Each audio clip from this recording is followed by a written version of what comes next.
vintage sand. Hello, hello, hello, we're back. Yes, we couldn't restrict, we were just so full of life, brimming with love for the 1960s, especially when we decided to include the rest of the world in our alternate Oscars 1960s edition. So we ended off last episode with 1964, and Michael, you have an addendum, I believe? Yes, forgot to mention two of the funniest Blake Edwards films ever. And that's The Pink Panther and its sequel, A Shot in the Dark. Yep. Little known, the reason that Peter Sellers got cast in The Pink Panther was because Ava Gardner was supposed to have played his wife. And Peter Ustinov only agreed to do the movie he was supposed to play Inspector Clouseau. Right. But he wanted Ava Gardner as his wife. I see. And when Ava Gardner dropped out, he dropped out. And Peter Sellers was a last-minute replacement. Oh, well, Edwards was supposedly furious at him. And then, of course, all of the stuff that Inspector Clouseau did is all Sellers. Yeah. It's not in the script. No, I mean, it just... And apparently David Niven was kind of ticked off because he's supposed to be really the star. And Sellers clearly stole that one. And then those who haven't seen A Shot in the Dark, that's based on a play, but Edwards and Sellers intelligently decided to use Inspector Clouseau as the inspector of this whodunit comedy, and it's the best of the Pink Panthers, even though it's technically not a Pink Panther title. So Love it. Those two movies, yep, I just had to say that. Definitely worth seeing. So we are going to continue on our quest. We come to the year of my birth, 1965. Yeah, don't be catty, Michael. I'm almost 60, so I'm not a young person. And of course, the Oscar winner, inevitably and painfully, I'm not a fan. I'm alone in this. I know. No, you're not. Okay, was Sound of Music. I'm not a fan. I'm one of the few queers who don't like that movie.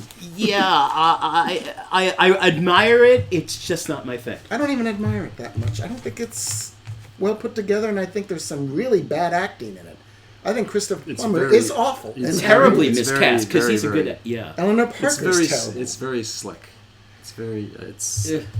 I mean, I understand why it's so popular, but it's very sugary. Oh, yeah. Yeah, not for diabetics.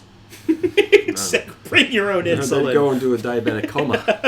No, I understand. And, it won... Is it the number one box office? It was. In 1965, it became the number one box office. Adjusted for inflation. At the time, no, period. Okay. It outgrossed Gone with the Wind. Yeah. And then when Gone with the Wind had a theatrical release in 1967, it took it back.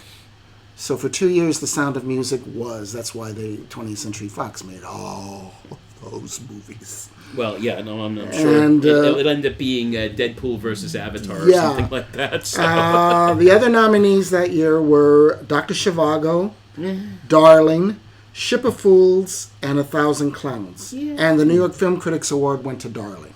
Well, and Julie Christie. Well, so there you go. So is that going to be your film for 65? Yes, I kind of figured that. And I'm not going to make the argument that Darling is a great movie. It's not even my favorite John Schlesinger. It's not a very good year. No, it's not. Yeah. No. But of all the movies of that year, I do like Darling. It is a creepy movie.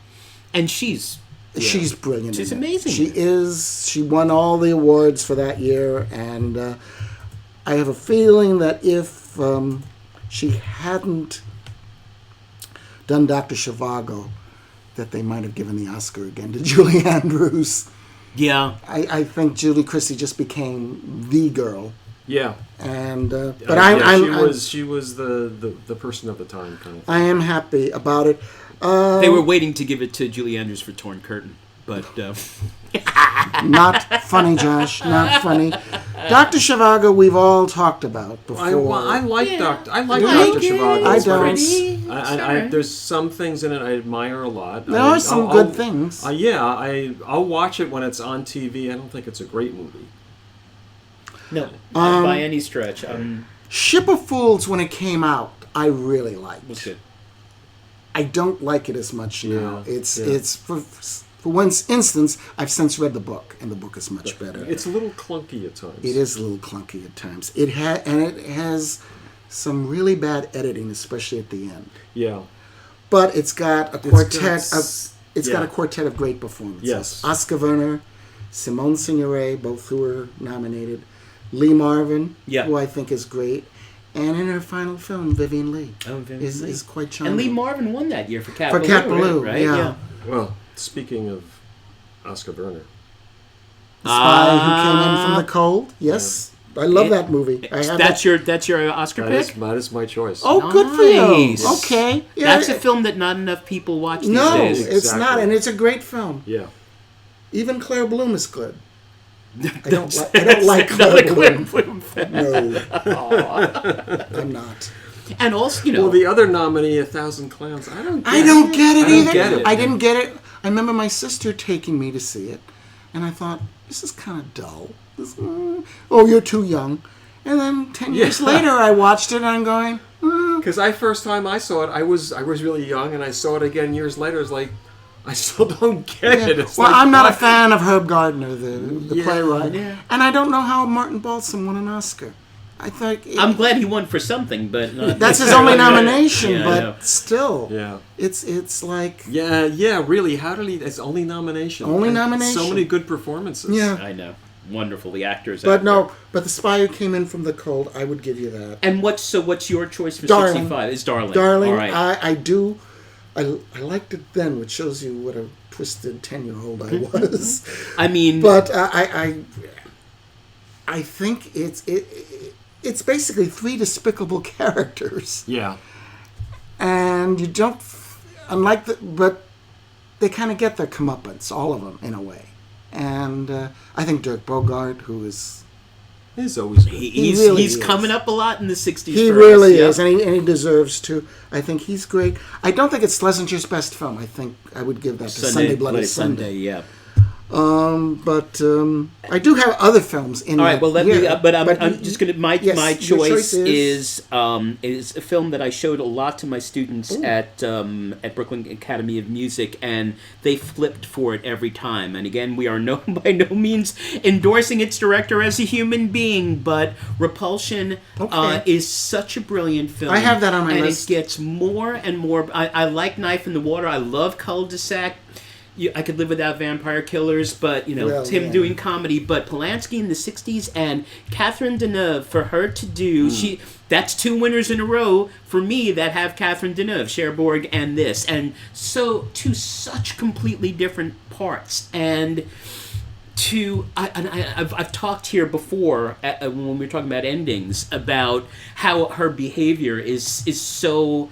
apparently unexplained, and then the camera trails across the floor and there's that family photo that explains everything. And the hands coming out of the walls, all of these things that have been a long time. Oh my god, it's just I do like it. Just brilliant. Yeah. And so I'm giving my 1965 I think it's a Oscar good choice to Repulsion and Roman Polanski. Sorry, everybody. But don't apologize. Can we throw Battle of Algiers in there as well?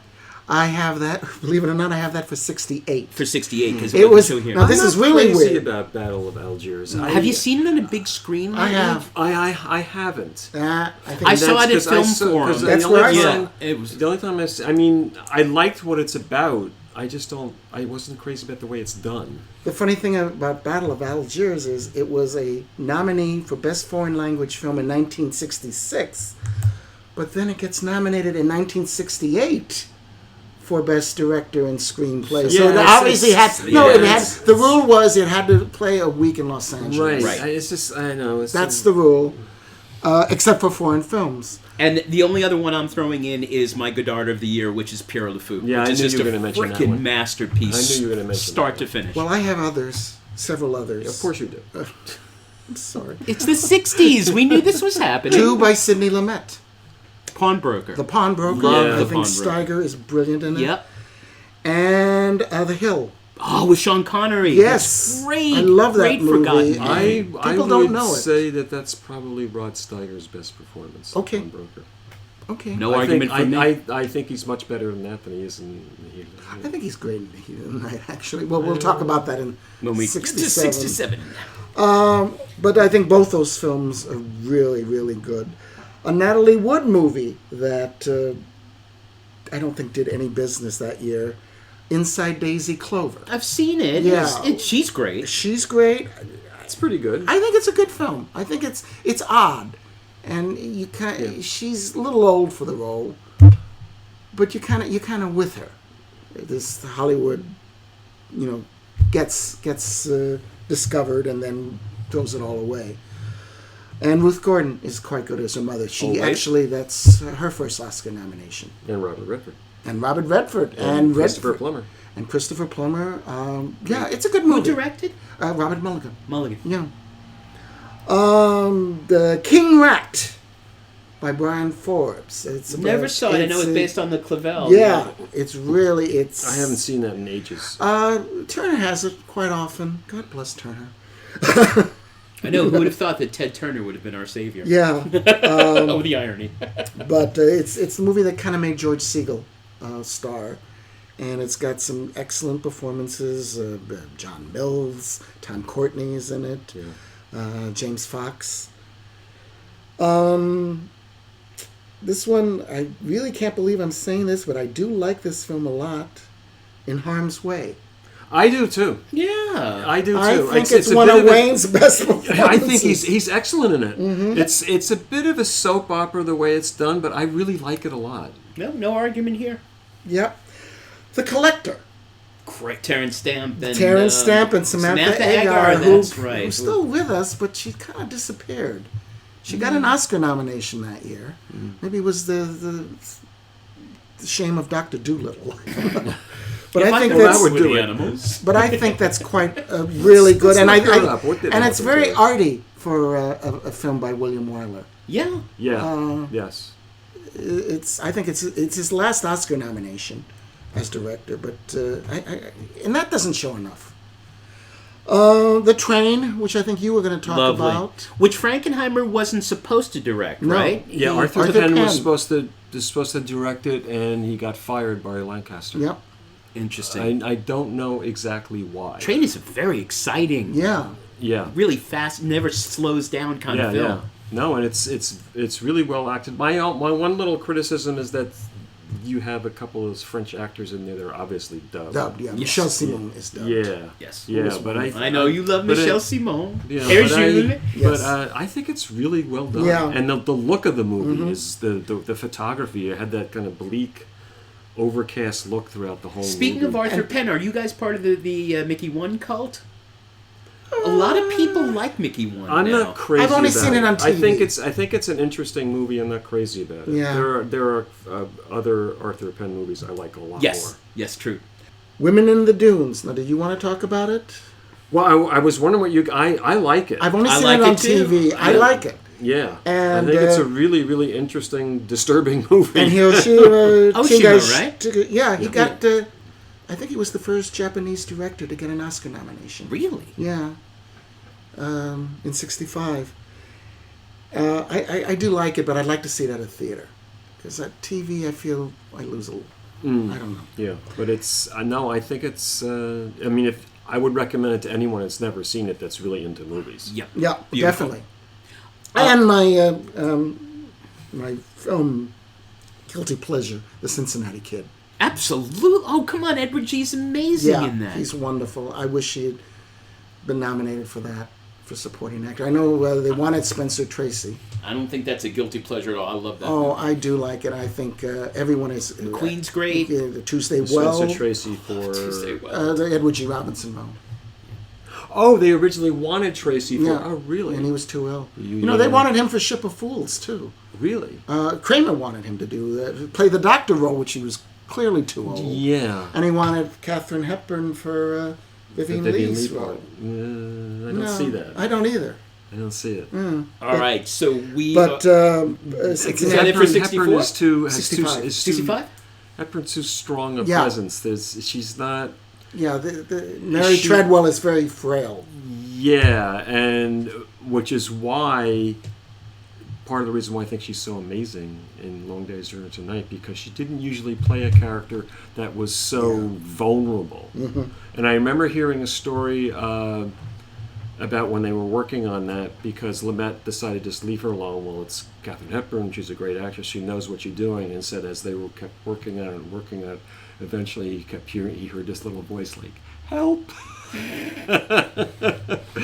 From her, because it was going into new territory. Right. She had to really like bear herself. And it's a side of Hepburn that's always there, but in that she had to let it all out. Exactly. But yeah, I think she would have been wrong for Yeah. fools. Apparently Tracy was on the set a lot. Interesting. Yeah. Because this was when Well, he was ill. by then he was really good friends with Kramer. Yeah. He directed his last 3 films. Yeah. So anyway, and that's it for all 65? I have that you haven't. All right, that we haven't mentioned. So we come, 1966. I don't think of as maybe one of the lower points of American film, and yet my choice is an American film. It was the year, of course, of Man for All Seasons won, which is fine. I'm going to make a case for Man for All Seasons that I didn't originally. I always thought Man for All Seasons was, very well acted, Fine, blah, yeah. blah, blah, blah. I saw the play some years ago at Oh, the movie's Roundabout. better. The movie is so much better. Everything about the movie, I have a feeling... Is that Zinnemann or? I have a feeling it's Zimmerman. Yeah. Because if you want to see undiluted A Man for All Seasons from Robert Bolt's play, you can watch the Charlton Heston TV remake where he plays Sir Thomas More. And it's, I think, word for word, the play. And the play is so awful and so preachy and so irritating. I think the movie is as good of an adaptation of a bad play as ever has been made. I don't think it's the best film of the year, obviously. No. I mean, what- this is the year of Persona. This is the year of Blow Up. This is the year of the God. And but anyway, so your favorite is? Oh, so I am going with our second episode in this was about black and white film in the 60s, and I talked a lot about John Frankenheimer.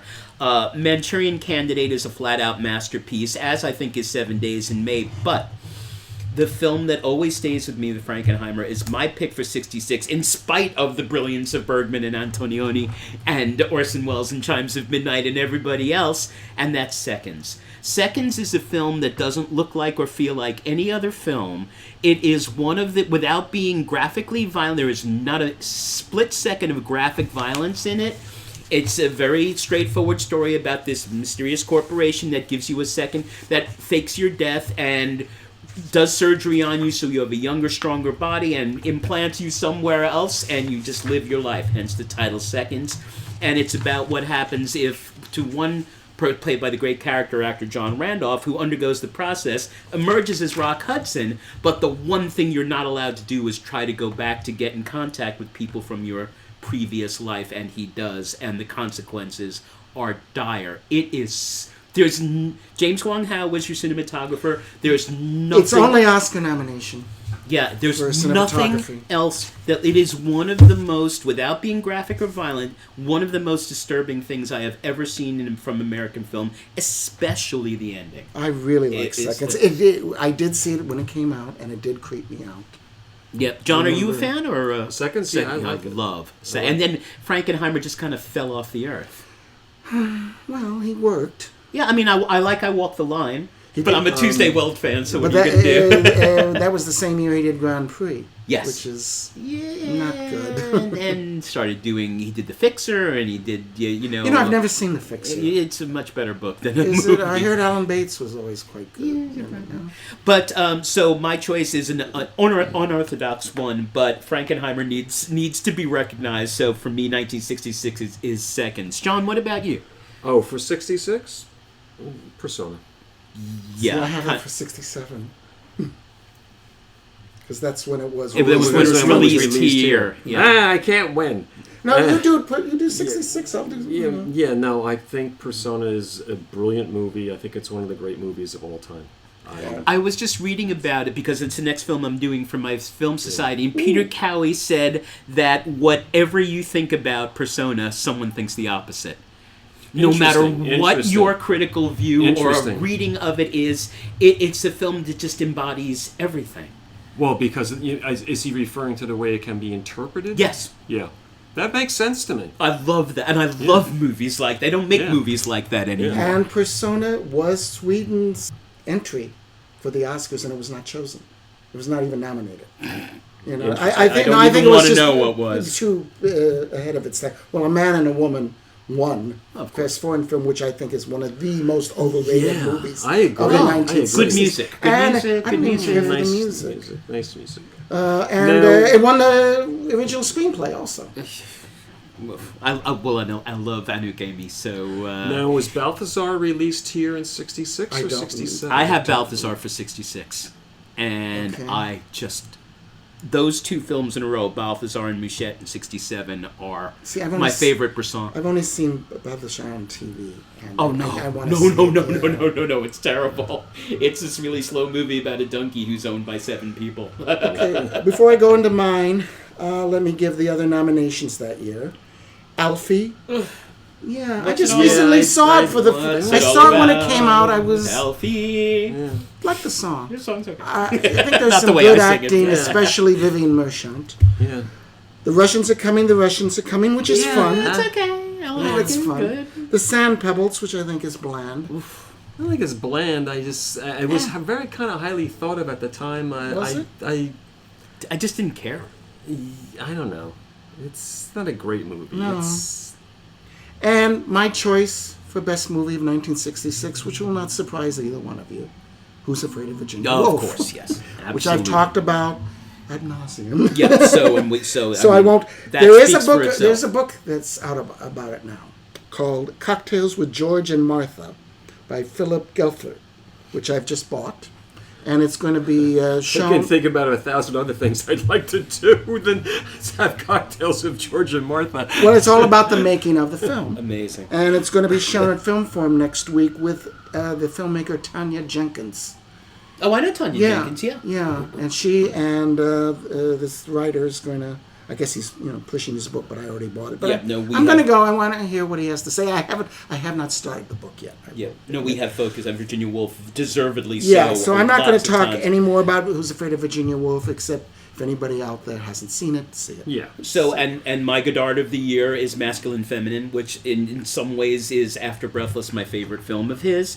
Got to mention the real arrival of Andrei Tarkovsky. Have you guys seen Andrei Rublev? No, I know. I have not seen The it, but ending I of know. Andrei Rublev is Yeah. one of the most extraordinarily triumphal scenes I've ever seen in a movie. It's so moving. I was going to say, one of the things I like about doing this is that because I go year by year and I'll go, oh, I've never seen that movie. Yeah, I have to see that. me too. And because, you start learning more about, some great movie that you just never got a chance to see. And to that matter, I doubt if many of our viewers have seen the film that kind of put African cinema on the map, which is Black Girl. Ousmane Sembene's Black Girl, which did for African film what Rashomon did for Japanese film. The rest of the world woke up and said, "Oh my God, they make movies there. We should watch some." And Black. Have you guys seen Black Girl? I haven't seen it. It's on HBO. It's on Max on Is the it? streaming. Oh, okay. Amazing! It's nothing like it, and we haven't even mentioned Blow Up. Yeah. So Yeah, no, I like Blow Up. I do too. I love Blow Up. I don't love it. I love the feel of it. It does. I like the feel. Yes, Yeah. that's what I was gonna say. I really love the ambiance of the movie, the atmosphere that he creates in it. I think L'Avventura is a better movie. I do too. Yes, I do too. Yeah. Anything else? What else for 66? Oh, I have several. I have The several. Professionals. I really Yes, like I a have lot. that down. Really like Good, that great movie, movie. a lot. Another one of those action films that has a really great script. Yes. 100%. Yeah, I agree. I have two foreign films. One that won the Oscar in 1965, but was eligible in '66 and got a nomination for Ida Kasama. And that's Jan Kadar's The Shop on Main Street. Shop on which Main is Street, a sure. lovely, lovely little movie. Yep. And another movie that people probably don't know by Renee Aliel called The Shameless Old Lady. Have you ever heard No, of it? never even heard of it. Have you? No. I remember being taken to it by my mother, and it's about this widow in a French town who gets involved with the local prostitute, and she finally enjoys her life. And everybody is cutting down on her, and it's just a wonderful little movie. And this tiny little actress, I don't even know if she was professional, her name was Sylvie. And it got rave reviews when it came out. I remember my mom taking me to it, and I really enjoyed it. Two Redgrave movies that kind of introduced us to the Redgrave sisters. Georgie Girl, yeah. which I think is a fun film. I think James Mason's really great in it. And it was my first encounter. James Mason was always great. Always. Yeah, he was. Even in bad movies, he was good. And I think Alan Bates is great in it. And my first encounter with Miss Charlotte Rampling, who was 21 and gorgeous. Oh, my goodness. Yes. Yes, indeed. And the other Redgrave was Vanessa Redgrave in Morgan. A suitable case for treatment. Right, with her, and very funny movie with her and David Warner. Well, she's in Blow Up, too. Blow Up 2. Yes, but she is. got the nomination for Morgan, which I thought was kind of interesting. I guess, and that was when the two sisters were competing with each other. Yep. And lost to Elizabeth Taylor. And speaking of sisters, I have to throw in the Polanski film from that year, which was Cul-de-sac. Yes, I like Cul-de-sac. And that's Françoise d'Orléac. That's Catherine Deneuve's sister, who died the next year. Right. After, in a car accident. You know, she was like 24 I or something. know. But I love those first three Polanski films. Yeah. I've got three movies kind of on the light side. This is the second film by Francis Ford Coppola. You're a Big Boy Now. Oh, yeah, okay. A lot of fun, and it's got a trio of funny performances from Julie Harris, Rip Torn, and Geraldine Page, who got one of her 8 Oscar nominations for that. Lovely. Which Robert Evans referred to as one of his artsy-fartsy movies. It's not. It's not. It's a fun movie. I saw it at that age. I understood everything that was going That's on. how kind of he referred to Coppola before he did The Godfather. Artsy-fartsy director. No, not that movie. Nah, I thought it was just a fun film. He's probably talking about the Rain People. It was the first. I like Rain People. I do too. It was the first film under that was shot entirely in New York under the John Lindsay. He was very big on getting movies back to New York, getting them fully shot. And You're a Big Boy Now was like the first one. 2 films, I won't say they deserved the Oscars, but Harper with Paul Newman, I think it's a lot of fun. It's a lot of fun and a lot of really good supporting performances. Yeah. And a comedy, I spoke of once when we were talking about supporting performances, Fielder Cook's A Big Hand for the Little Lady, with Joanne Woodward, Jason Robards, Henry Fonda, and the great Paul Ford. Yeah. Yeah, I don't think I've seen it. It comes on Turner frequently. Yeah. It's just a very, very funny film, and it's... I just remember the first time I saw it, how convincing Henry Fonda was when he yes. gets sick. Yes! I was... It's got a trick ending, flip ending, and you don't see it.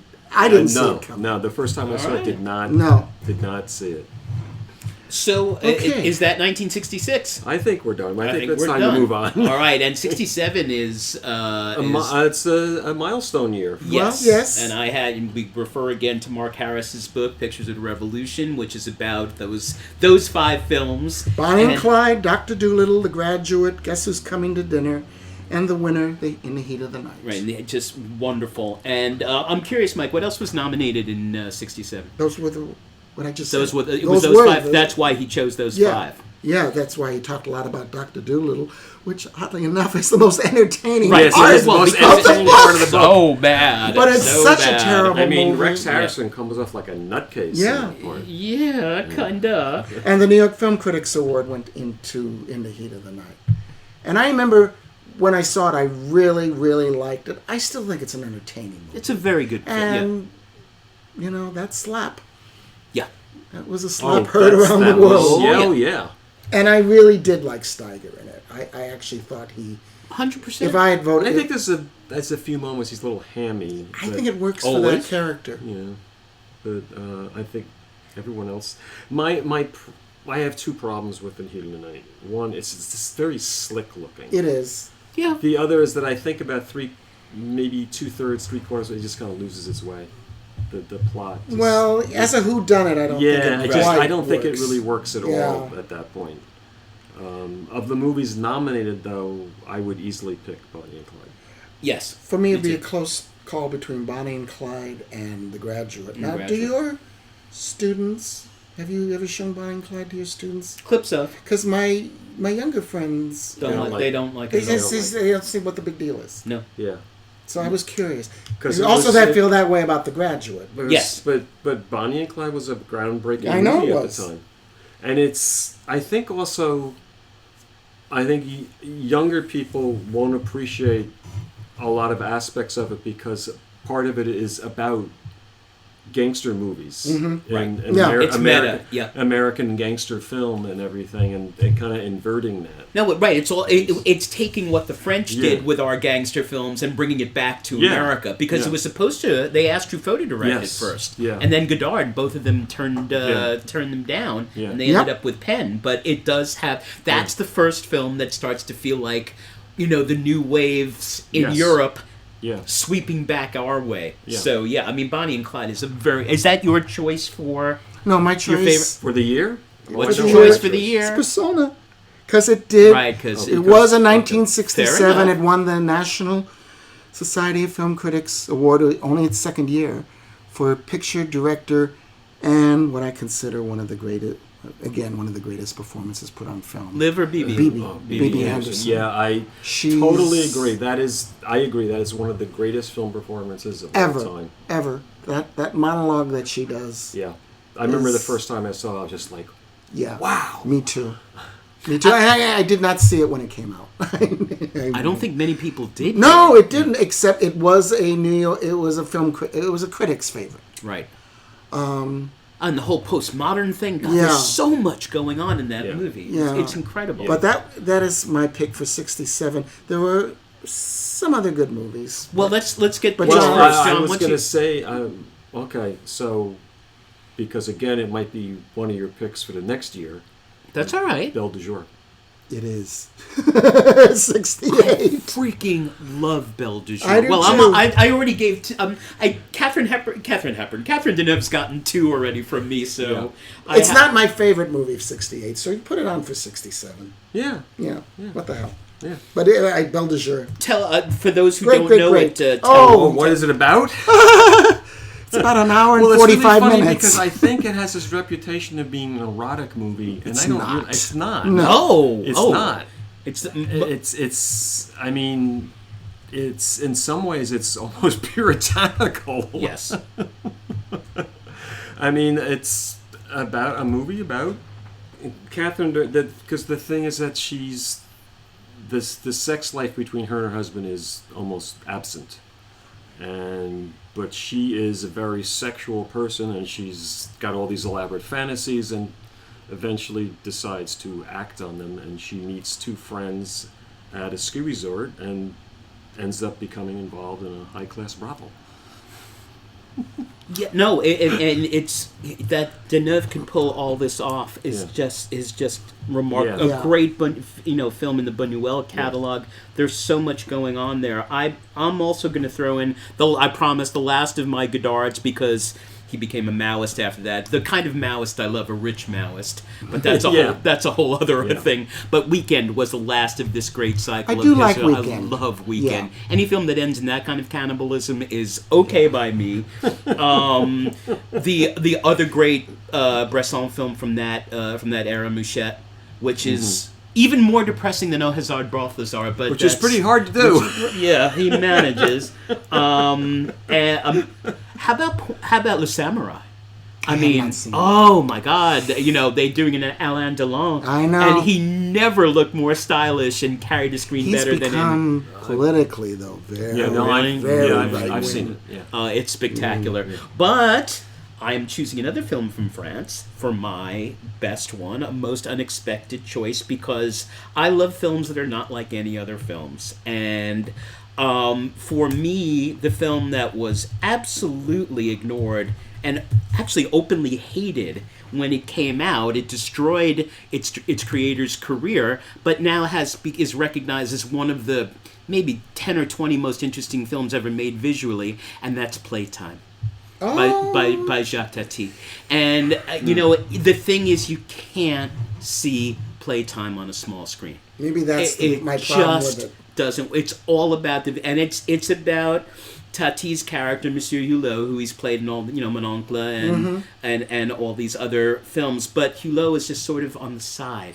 And it's all filmed in a modernist Paris that is so beautiful and alienating. There's nothing like it. I've never seen anything like it. And it's a film that, as I said, was ignored on its release and now has a huge cult and destroyed Tati's career. He did another couple of films after it. If you ever get a chance to see Playtime, I've seen it on Turner. It's fine on TV. It really is. It's really boring. Kind of. Well, yeah, I mean, because it was shot in 70 millimeter. It was never intended to be seen on a screen smaller than that. So you should, for those of you who don't know Tati's work, check out Monsieur Hulot's Holiday and Mon Oncle and the other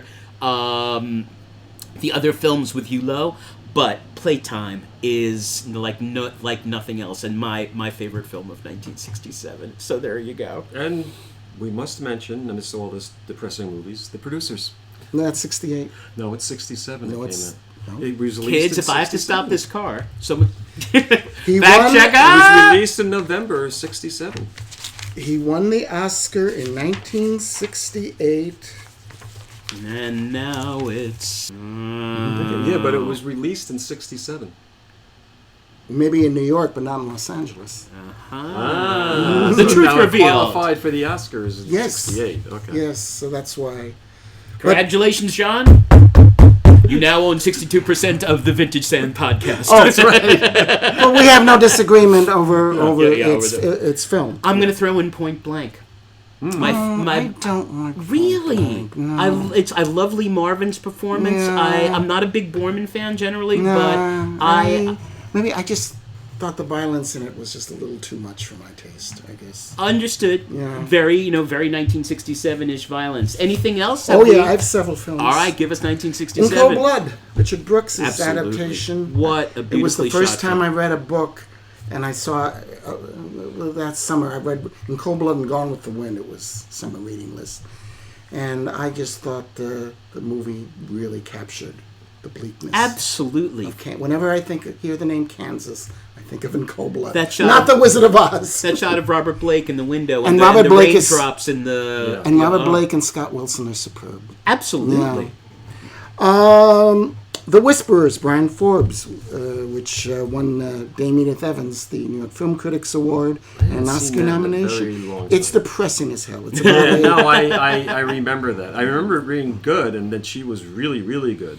yeah, she was. It was one of her few, I guess her only leading role apart I from get the feeling The Accident is coming along here. Accident. Yeah. Yes, of course. Losey. It's Losey, which I just watched for the first time in many years. Actually, I purchased the DVD for the Losey thing upcoming. We are going to do a Losey. Yeah, and it's not as good as The Servant. The Servant. No. But it is good. Or The Go-Between, I think. I No, think it's the I week. would, but it's one of the three Harold Pinter screenplays that Losey he did with Losey.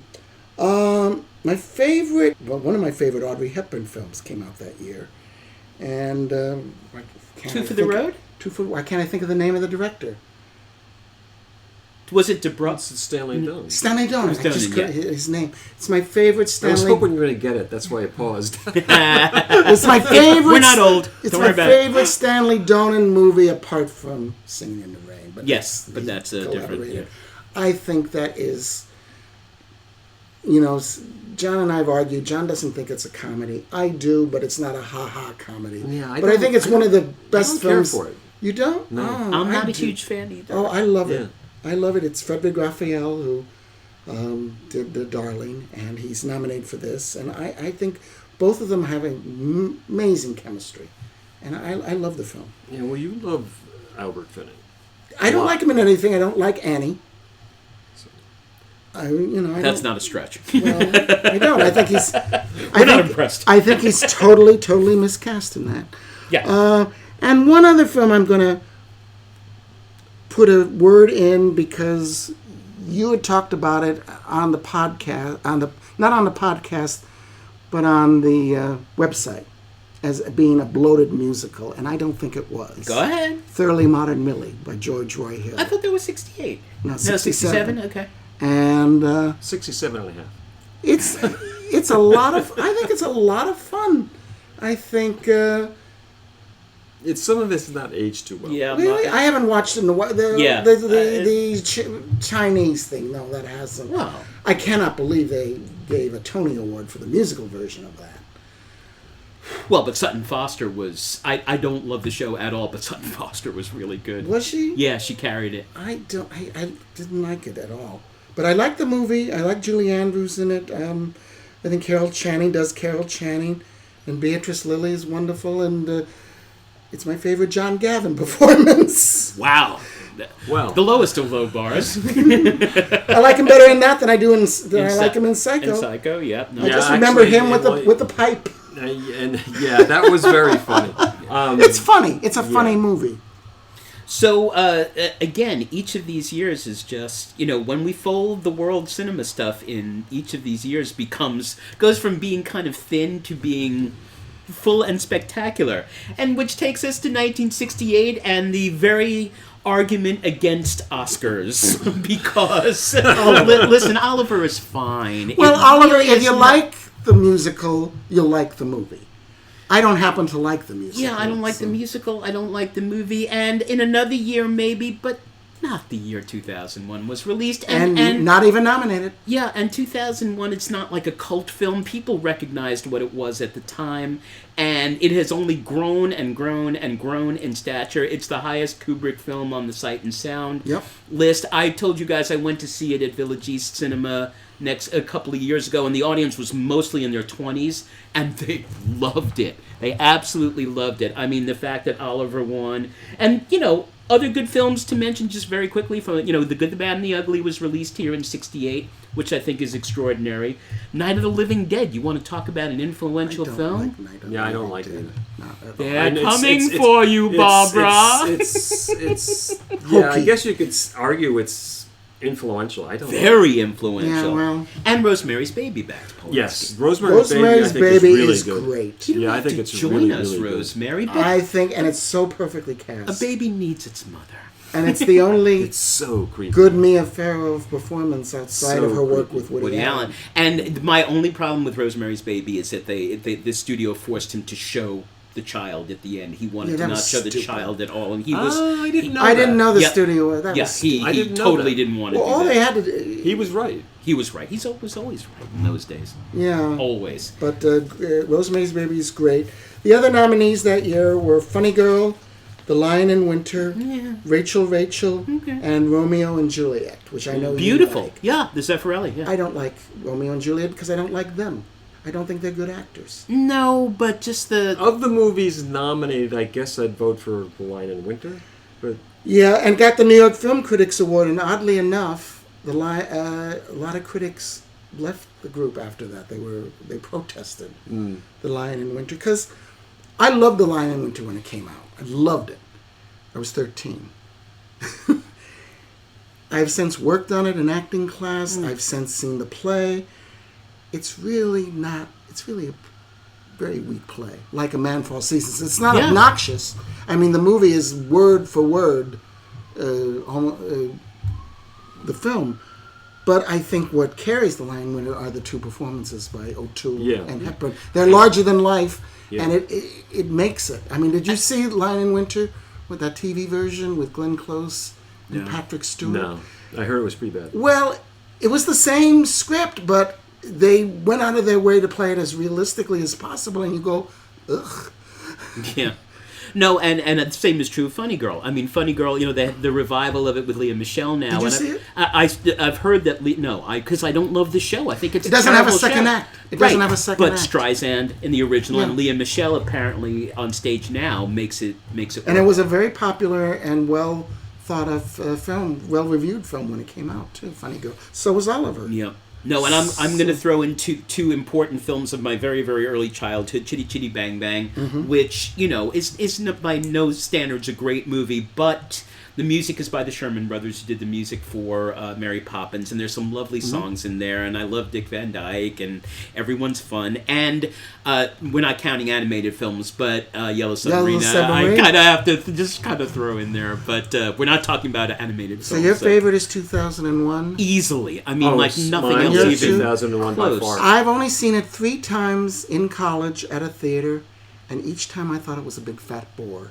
But I will give it another look the next time it's at a theater. At a theater. Don't see... Folks, don't watch it at home. I was just bored by it. And all my friends loved it too, so it's obviously me. My favorite... It's not just you. No, a lot of people don't like it. David Thompson hates it. Oh, okay. David Thompson hates Kubrick. Yeah. Except for The Shining. Yeah, which is really weird I know, to me. It's weird. Yeah. My favorite film, and it's a film I saw when it came out, a very adult film that I really understood. That's John Cassavetes' Faces. Faces, sure. I really, really like that film, and you can see it on YouTube. I don't think it's streaming anywhere, but YouTube has it. It's a film that he took like 3-4 years to make, which I didn't know. Because of budget, I assume. No, he just kept filming and filming. He had like 154 hours of film. That's about right. right. But it came down to 2 hours and 10 minutes. It's about a couple, unhappily married couple who stray for one night.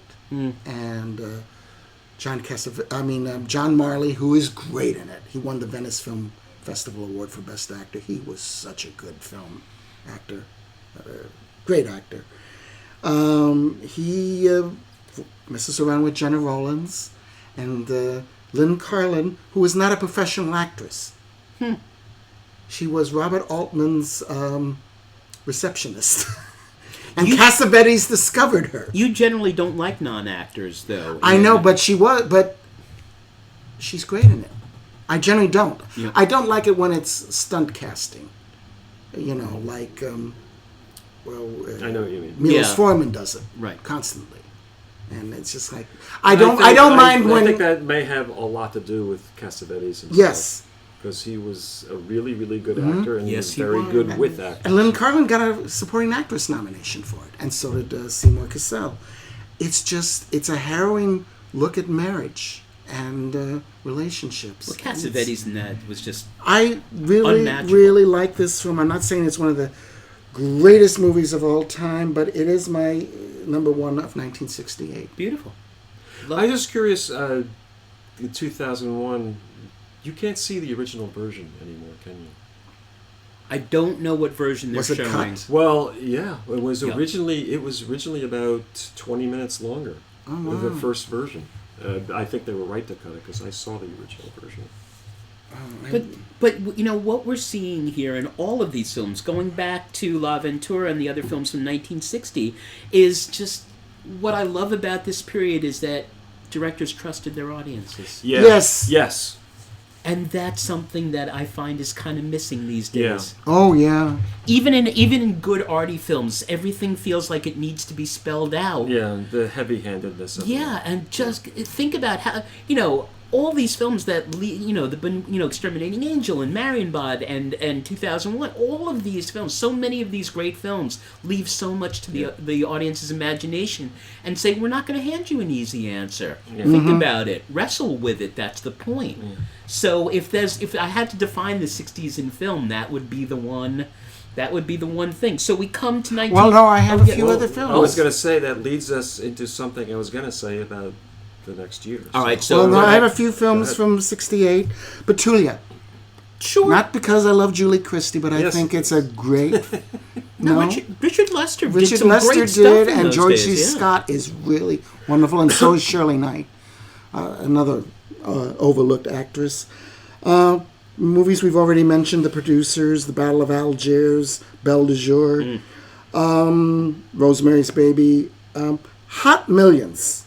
Don't know it. It's Eric Till. You don't know it? Hot Millions? Yeah, it's a comedy that Peter Ustinov wrote and starred in. It's about a thief, and it's on Turner frequently. It's got a weird, funny cast. It's him, Maggie Smith, Bob Newhart, and Carl Malden. I've never And seen it. it's off the wall. Ustinov wrote it, and it got a nomination for Best Hot Millions. Original Screenplay. Are you familiar with Pretty Poison? Absolutely. Oh, yeah. Tuesday, well 19 fans yes. unite. Yeah. Holy, that may be her 1968. best performance. Yeah, I think she's great in it. Yeah, Yeah. and Perkins is great Yeah, too. Perkins, that won Yeah. the New York Critics Award for Best Screenplay. And totally ignored. Oh, I'm And glad you mentioned that. I completely forgot about that. Yeah. Love Pretty It's Poison. really good. Yeah, I do like that. And that's rarely seen. Yeah. I Very would like to rarely. see that again. It's Yeah. rarely shown. And another Bergman movie, Shame. Absolutely.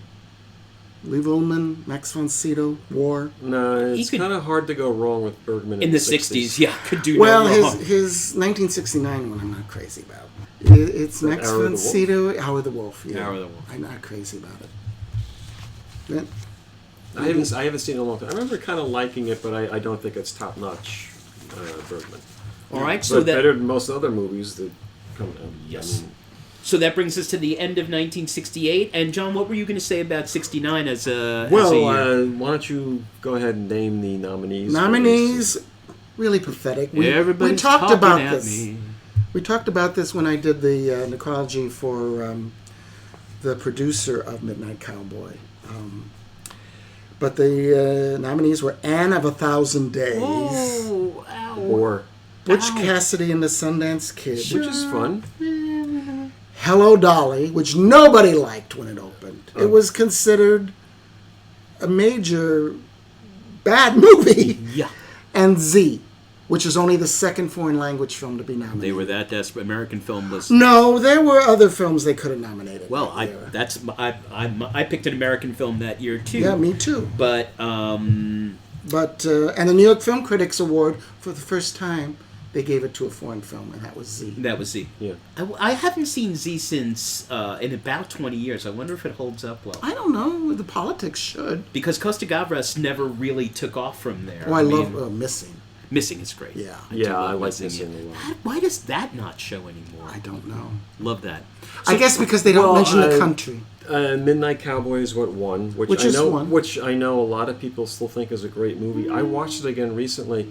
I think they're both excellent in it. Yeah. It's well acted. There's good moments in it. I just think I don't like the way it's edited. It's Nope. slick. It's over-edited. It's. I think that some of the editing's kind of clumsy and very heavy-handed. I agree. 100%. And everybody, as I mentioned in Necrology, the producer whose name just escapes me, but everybody thought, the obituary writers said this was such a scandal that Because it was rated X? it was rated X. And it wasn't a scandal. It was predicted. It was like, oh yeah, it's not going to go to a foreign film, and it's not going to go to those other three films. It's a better story that way. Yeah, it's just like, Yeah. it's not, it wasn't true. And there actually was a trio of, when I get to my list, there were a trio of X-rated movies that year that I did like. So, John, what was your film for 69? Oh, my choice? Yeah. Army of Shadows. Thank you! Okay. Yes! Good Which one. didn't- I'm cheating a bit because Why? You It couldn't didn't see- premiere here until you- 07 or Yeah, so, But right? that doesn't, But- that doesn't matter. Exactly. Oh my That's God, is that a ridiculous, good though. film? Yeah. More Melville, please. Yeah, Yes. I liked Yeah. Army of Shadows a lot. I Yeah. didn't think I of mean, it. some of the budget shows a little bit, and especially in the sequence with the plane. You can tell it's a model, but it When was de a Gaulle's shoe- going to England? Yeah. But God, it's really good. All It- these films about the romance of the resistance, the yeah, Marquis, and that- what was and like, he, and he flips it and shows how it really was because he was there. Yeah. I mean, because he did it. I mean, Yeah. other people made films about it, but he was part of the And resistance. I'm really glad you say that because there is this sort of nostalgia about, of course, everyone in France was in the resistance. after Right. the war. Yeah, exactly. Yeah. Yeah, isn't that a word? Yeah. Uh-huh. And there's this nostalgia that grew up around it and everything, but that movie shows what it was really like. It was horrible.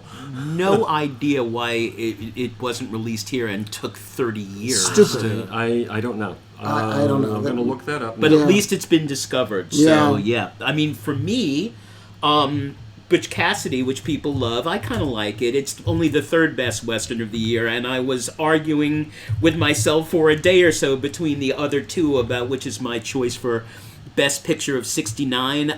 Once Upon a Time in the West is glorious, beautiful, maybe, and this is a bold statement, maybe Morricone's best score.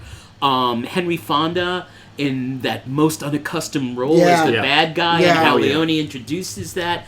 But I'm going straight Mike Edmund on this. Oh my God, really? I think the best film of the year is the Wild Bunch. Absolutely, absolutely. I just saw it. I've tried like several times. I just have you ever seen it at a theater? Yes. Yeah. Okay. Maybe But I should watch. I don't. Some of the editing, and I'm like, I don't know what the hell he's doing. Like.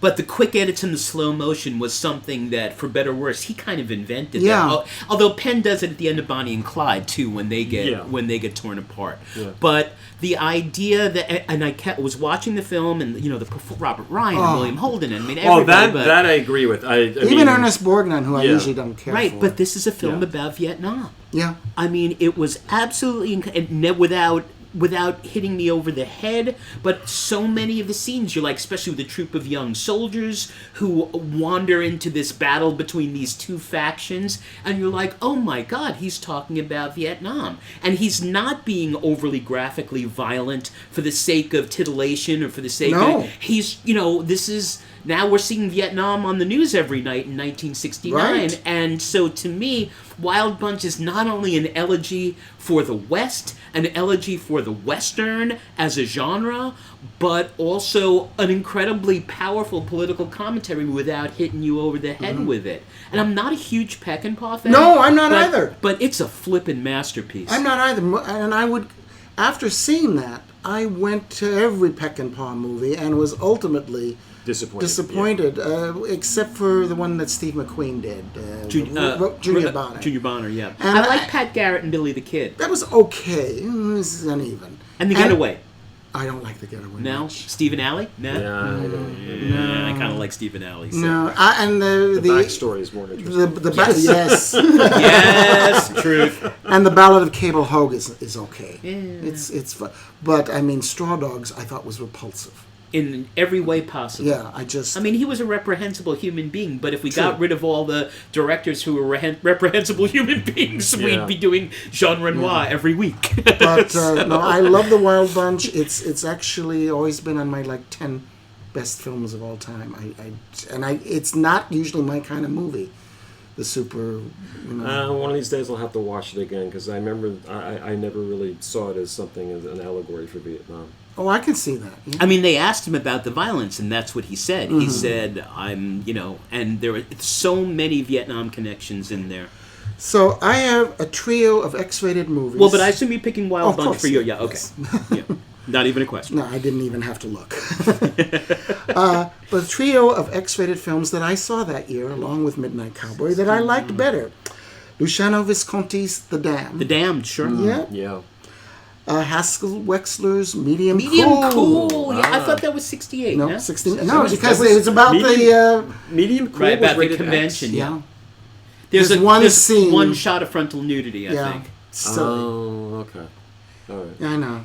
Yeah. I still went to see it. I mean, how horrible! No, but let's be honest. It was his politics that got it rated Probably. as much as the one shot. Yeah. And Lindsay Anderson's If. Lovely. Welcome to the world, Malcolm McDowell. Love yes. that movie. And I guess there's a remake of If coming, but it stands for Imaginary Friend. Yeah, no, it's not. It's not the boarding school thing. It's not the same movie, is it?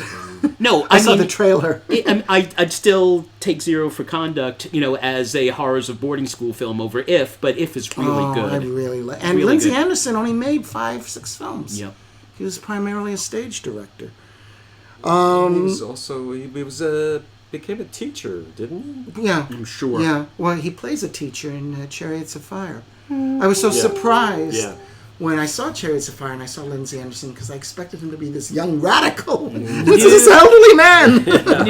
That happens to the best of us. I have a few other films that I liked a lot from '69. They Shoot Horses, Don't They? Sure. Which I think is Great one of Sidney Pollack's Yeah. better films. Yes. Paul Mazursky's first film as director, Bob and Carol and Ted and Alice. That's good. I think Diane Cannon and Elliot Gould were just great, really, truly wonderful. I have to admit, when I saw that when it came out, because I always had a thing for Natalie Wood, and I don't think I appreciated the film at 14. It was over my head. Alice's Restaurant. You don't like it? No, I do. And there was this period where I really liked Arthur Penn a lot, and I remember seeing that. I was really disappointed. Really? Yeah. I mean, the next one after that was Little Big Man, which is brilliant. Yeah, which I think is great. Yeah. And it's not really a cinema per se, but I like The Primer, Miss Jean Brodie, very much. Did Maggie Smith, great performance. Great performance, and I think it's done very well. It opens it up realistically without it seeming like a play, and I like it actually better than the play. All right, That's guys. it. So there we were talking about Army of Shadows before. So this is as per Wikipedia. When it was originally released in France in 1969, the film had a poor critical reception due to the political context of the time. The de Gaulle stuff. As the events of May 1968 had hurt de Gaulle's reputation, and the glorification of resistance had become taboo, even though it's not glorified in the movie, during the Algerian Very much War. the opposite. Yeah, during the Algerian War. As a result of the poor reviews, it was not initially distributed widely outside of France, but it was very well received when it was finally released in the United Kingdom in the late 1970s. American audiences were unable to discover the film until 2006, when a restoration was released. It's and amazing. The film then appeared in many critics' top 10 lists of the best films of Yep. 2006. Yes, indeed.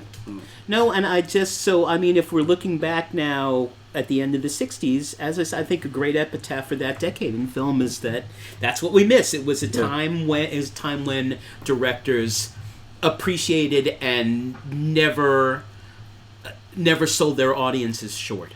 They from all kinds of genres, from westerns to sci-fi to whatever La Ventura is. That's what I miss. When people ask me what's changed about the movies, to me the moment is the rat on the balcony in Departed.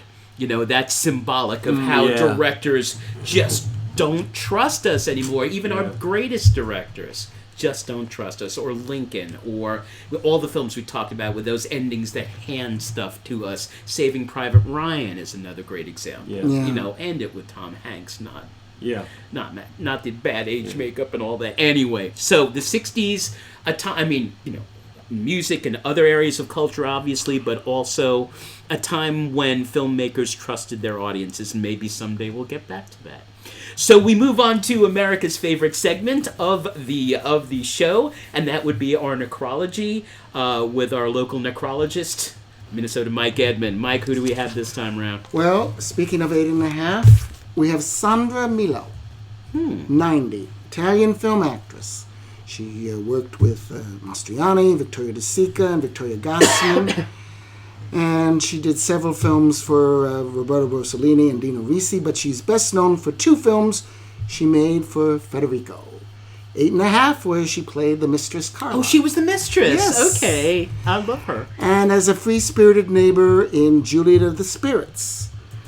In a 1982 book, Caro Federico, she claimed to have had a 2-decade off-screen romance with Fellini, which must have made filming of Juliet of the Spirits kind of interesting. He would never speak of it publicly.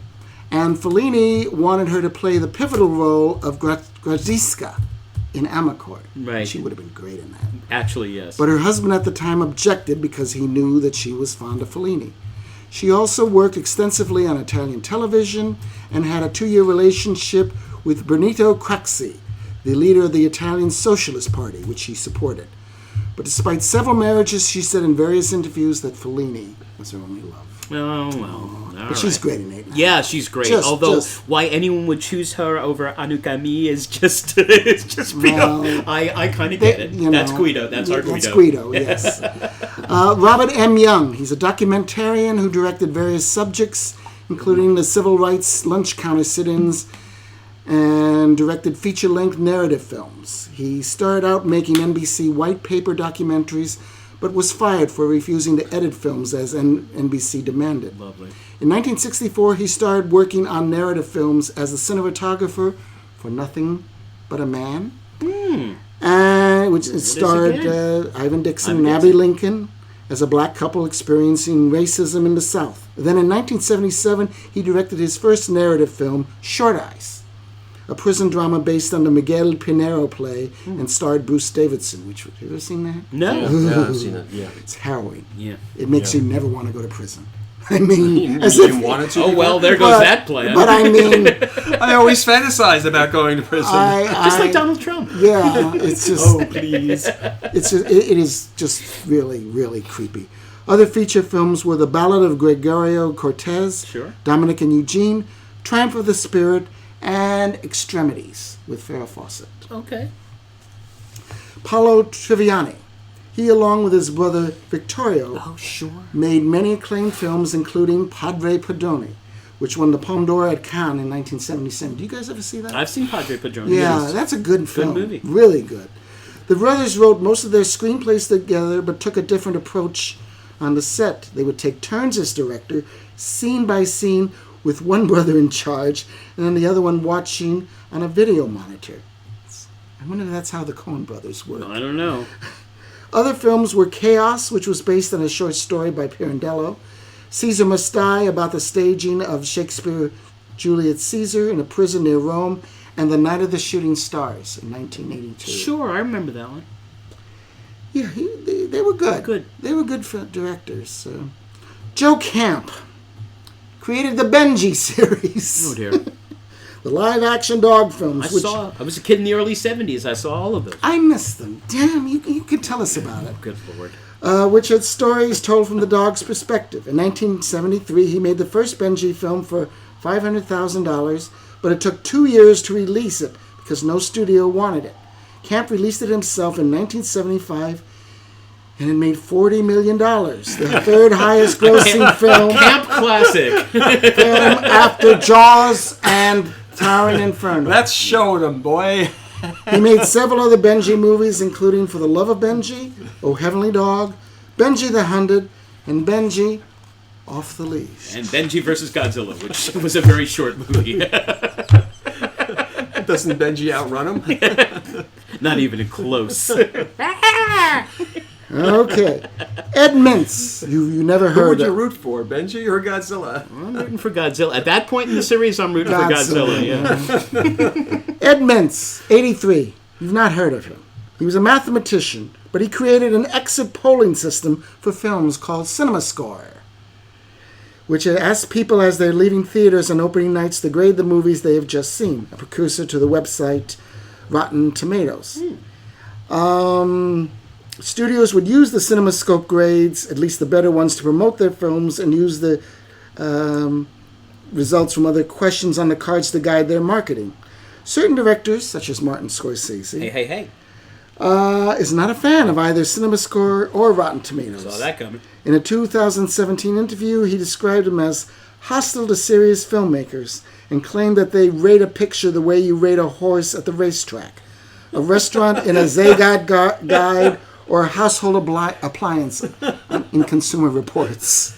And he's right. He's not wrong. He's right. He really is.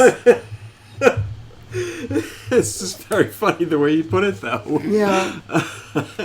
Emmett Walsh, 88, character actor. Great He appeared character actor. on stage in regional Northeast theaters and made his film debut in an uncredited role in Midnight Cowboy. Really? What was he in that? I don't remember. He was Midnight. I was just going to say that. I knew you were. Other 120 films include Alice's Restaurant, Slapshot, The Jerk, Blade Runner, Ordinary People, and most famously, in the Coen Brothers' Yep. Blood Simple. Blood Simple. for which he won the first Independent Spirit Award for Best Actor. Roger Ebert once said that no movie featuring either Harry Dean Stanton or M. Emmett Walsh in a supporting role can be altogether bad, and they were both featured in Straight Time. Right. Ebert also once referred to Walsh as the poet of sleaze. Works for me. Louis Gossett Jr., Ah. 87, made his acting debut on Broadway at the age of 17 in Take a Giant Step, even though he was still studying at Abraham Lincoln High School in Brooklyn. He was also on Broadway in Death Set, but then he made it big in the original Broadway production of A Raisin in the Sun. Sure. And he repeated his role in the 1961 film, which was his film debut. Other films included My Sweet Charlie with Patty Duke, The Landlord, Travels with My Aunt, and The Deep. He made over 100 film appearances on TV, winning an Emmy for playing Fiddler, the mentor of Kunta Kinte Right, in Roots. Sure. But of course, in 1982, he won an Oscar for Best Supporting Actor as a Marine drill instructor in An Officer and a Gentleman. Surprisingly, only the third Afro-American to win an acting Oscar. That's right. After Hattie McDaniel and Sidney Sidney Poitier. He continued working in both television and film, appearing only a few months ago in the musical film version of The Color Purple. Oh, Yeah. Small part, but he was, yeah. Paula Weinstein, 78, movie producer and political activist. Over a long career, she was president of United Artists, a vice president of Warner Brothers, and an executive vice president of 20th Century Fox. She started out as Jane Fonda's agent, helping her get the role of Lillian Hellman in Julia. She oversaw the production of 9 to 5 and also produced the TV series Grace and Frankie with Fonda and Lily Tomlin. Other films she produced were The Perfect Storm, The Fabulous Baker Boys, Fearless, Analyze This, Analyze That. She and Fonda and Barbara Streisand founded the Hollywood Women's Political Committee, a fundraiser powerhouse for liberal candidates and causes from 1984 to the late 1990s. At the time of her death, she said that in lieu of flowers, all donations should be made to the Biden campaign. All right. There you go. Don't you love that? Okay, the next one's going to be hard for me to do because I've met this man on 3 occasions and really liked him. Christopher Durang. Oh, sure. 75, playwright and occasional film actor. 2 of his film plays were made into films, bad ones. Mm-hmm. Beyond Therapy, Robert Altman, and Sister Mary Ignatius Does It All For You, which was on Showtime with Diane Keaton. Yeah. Didn't No. work. Yeah. He won the Tony Award for Vanya, Sonia, Masha, and Spike, and he appeared in 14 theatrical films, including Heaven Help Us, Mr. North, Penn and Teller Gets Killed, The Secret of My Success, House Sitter. Jesse Green of the New York Times called him the surrealist of snark. And 100%. a mutual friend of John Right. and mine, who is a regular listener to this podcast, was friends with Christopher Durang. He liked her work a lot, and she produced 2 plays of his that I was in, Beyond Therapy and Durang, which was a series of 1-act plays. Nice. Yeah, which is very fun. Which is very funny. One of them I was in was called A Takeoff on the Glass Menagerie, For Whom the Southern Belle Tolls. Okay. Or The fair Further Adventures of Amanda and Her Children. And I played Lawrence, who collected glass swizzle sticks.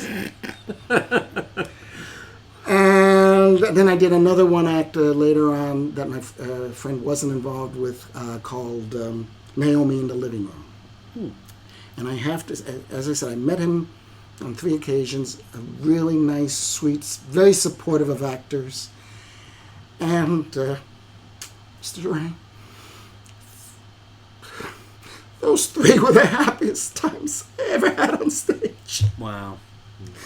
I'm sorry, guys. No. Sorry. No. And I kept going to see his plays. He did 2 plays in... Just as I suspected, Rick, you're a rank sentimentalist. No. I'm sorry.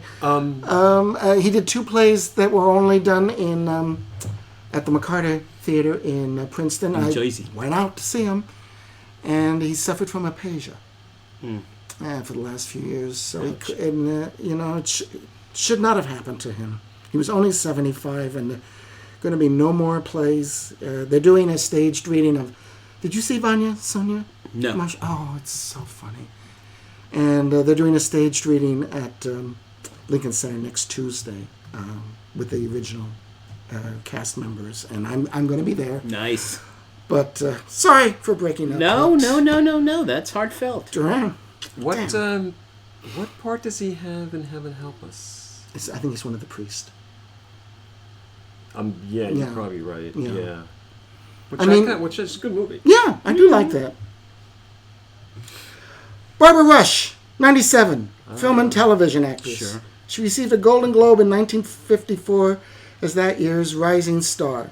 She had supporting roles in several 50s films, including Magnificent Obsession, The Young Lions, It Came From Outer Space, When Worlds Collide, The Young Philadelphians, and Bigger Than Life with James Mason. Love that movie. Yeah, that's a good movie. In 1960s, she worked with Frank Sinatra and Camboyo Horn and Robin in the Seven Hoods, and with Paul Newman in Hombre.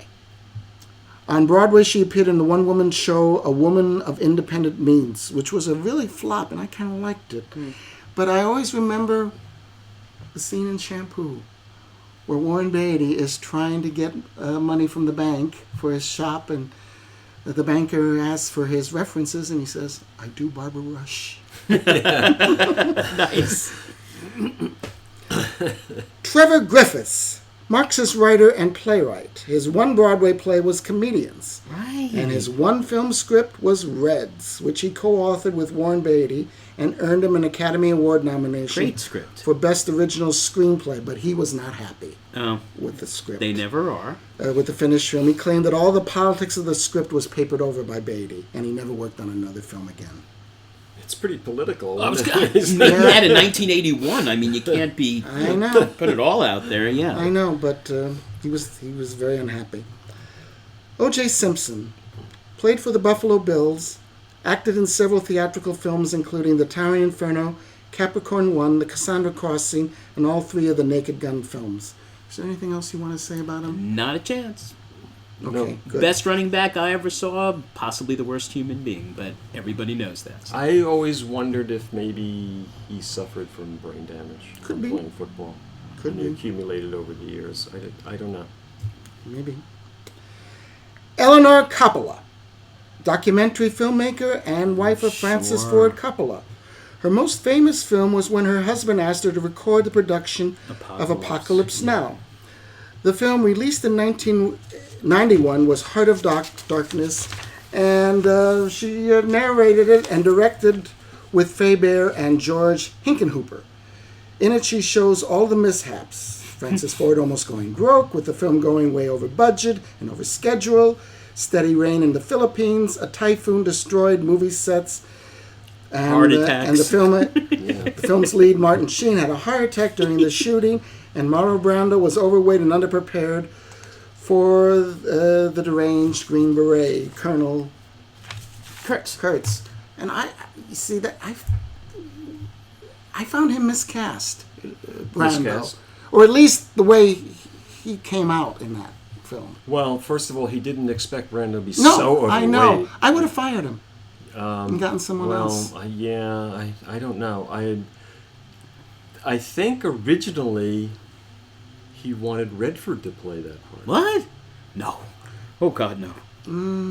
Yeah, I don't know. And I know that at one time he was trying to persuade Pacino to play the Martin Sheen part. And then when they first started filming, it was Harvey Keitel. Right. And he always said, I've always admired Harvey Keitel as an actor, but for whatever reasons, they decided to... Well, I mean, everything kept going wrong with that production. I mean, a typhoon that split in half, and what did it hit? The two different sets. Going back to Mrs. Coppola, Diane Keaton was once quoted as saying she modeled the character Kay after her, which did not please Mrs. Coppola. Not entirely. She also made documentaries on Coppola's The Rainmaker and her daughters of Sophia, The Virgin Suicide, and Marie Antoinette. At age 81, she made her first narrative feature, Paris Can Wait, with Diane Lane. And all I remember is food. And that Diane Lane kind of ate her way around France, and the food looked good. It's enough for me. And there was a second film in 2021, Love is Love, which was 3 different love stories, and it was pretty bland. Okay.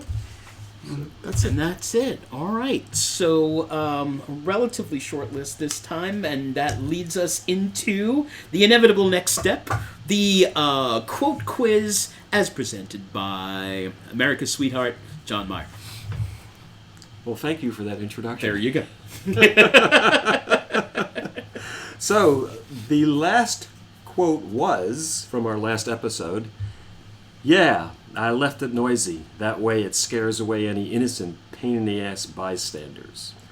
That was Richard Castellano, the great Richard Castellano, talking to Al Pacino in The Godfather. And I still owe your student a T-shirt. Yes. I need a size. Extra large. XL. Got it. In The Godfather, 1972, directed by Francis Ford Coppola. The new quote is, "I'm sorry, Dave. I'm afraid I can't do that." Even I know that. Yeah.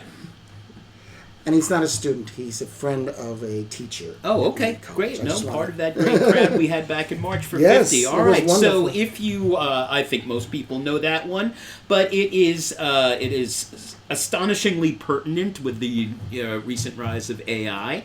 So there you go. So if you want that, any more information on the many, many, many films we've talked about, because it's the 60s. There's a lot to talk about. Check out our website, www.vintagesand.com. All right, please remember that we are also available on SoundCloud and Apple Podcasts and, of course, on Spotify. And we will reconvene once more before the summer begins. And our topic, which was suggested by one of our audience members in March, is we are going to talk about the 50th anniversary of the incredible year for movies that was 1974. And we promise we're going to go beyond Godfather 2 and Chinatown and Conversation, which we've talked about a lot, but we're going to really dig deep into that year. And again, that was another period, where filmmakers trusted their audiences, and we missed that. So let me reassert firmly as ever that this is a 5 nines and a 4 production. And if we finally explained it in episode 50, so if you want to know what that is, check back the last episode. Want to thank Melissa for her technical help, Mama Sue for her use of the occasional haul, and Theo for their ass-kicking logo.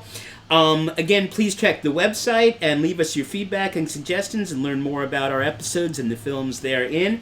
We wish you a safe and wonderful May and a hopeful spring. We could use all the hope we could get these days.